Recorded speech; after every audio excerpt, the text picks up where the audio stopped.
Shalom, kembali lagi bersama kami di grup Wong LA, ada di LA untuk jadi berkat yang luar biasa.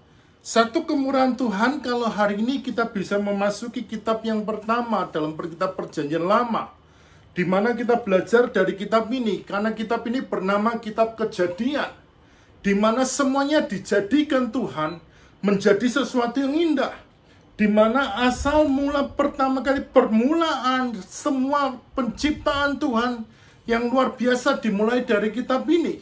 Semua sudah tertulis dalam kitab ini untuk kita bisa tahu asal mulanya permulaan itu.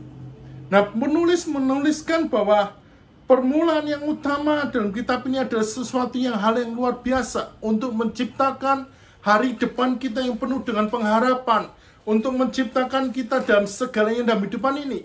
Saya mengencourage setiap kita para pembaca, jangan pernah berhenti membaca firman Tuhan, karena inilah sumber dari segala sumber.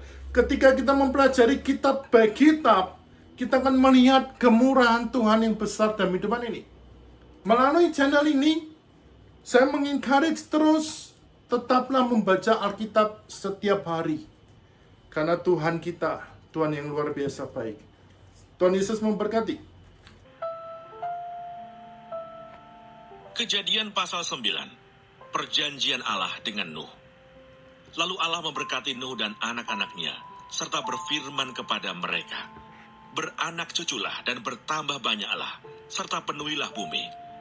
Akan takut dan akan gentar kepadamu segala binatang di bumi, dan segala burung di udara, segala yang bergerak di muka bumi, dan segala ikan di laut. Ke dalam tanganmulah semuanya itu diserahkan. Segala yang bergerak, yang hidup, akan menjadi makananmu. Aku telah memberikan semuanya itu kepadamu, seperti juga tumbuh-tumbuhan hijau. Hanya daging yang masih ada nyawanya, yakni darahnya, janganlah kamu makan. Tetapi mengenai darah kamu, yakni nyawa kamu, aku akan menuntut balasnya. Dari segala binatang, aku akan menuntutnya. Dan dari setiap manusia, aku akan menuntut nyawa sesama manusia. Siapa yang menumpahkan darah manusia, darahnya akan tertumpah oleh manusia. Sebab Allah membuat manusia itu menurut gambarnya sendiri. Dan kamu beranak cuculah dan bertambah banyak, sehingga tak terbilang jumlahmu di atas bumi. Ya, bertambah banyaklah di atasnya." Berfirmanlah Allah kepada Nuh dan kepada anak-anaknya yang bersama-sama dengan dia, "Sesungguhnya aku mengadakan perjanjianku dengan kamu dan dengan keturunanmu, dan dengan segala makhluk hidup yang bersama-sama dengan kamu, burung-burung, ternak, dan binatang-binatang liar di bumi yang bersama-sama dengan kamu, segala yang keluar dari bahtera itu, segala binatang di bumi. Maka kuadakan perjanjianku dengan kamu, bahwa sejak ini tidak ada yang hidup yang akan dilenyapkan oleh air bah lagi, dan tidak akan ada lagi air bah untuk memusnahkan bumi." Dan Allah berfirman, "Inilah tanda perjanjian yang kuadakan antara aku dan kamu, serta segala makhluk yang hidup, yang bersama-sama dengan kamu, turun-temurun untuk selama-lamanya. Busurku kutaruh di awan, supaya itu menjadi tanda perjanjian antara aku dan bumi. Apabila kemudian kudatangkan awan di atas bumi, dan busur itu tampak di awan, maka aku akan mengingat perjanjianku yang telah ada antara aku dan kamu, serta segala makhluk yang hidup, segala yang bernyawa, sehingga segenap air tidak lagi menjadi air bah untuk memusnahkan segala yang hidup. Jika busur itu ada di awan, maka aku akan melihatnya, sehingga aku mengingat perjanjianku yang kekal antara Allah dan segala makhluk yang hidup, segala makhluk yang ada di bumi." Berfirmanlah Allah kepada Nuh, "Inilah tanda perjanjian yang kuadakan antara aku dan segala makhluk yang ada di bumi." Nuh dan anak-anaknya. Anak-anak Nuh yang keluar dari bahtera ialah Sem, Ham, dan Yafet. Ham adalah bapa Kanaan.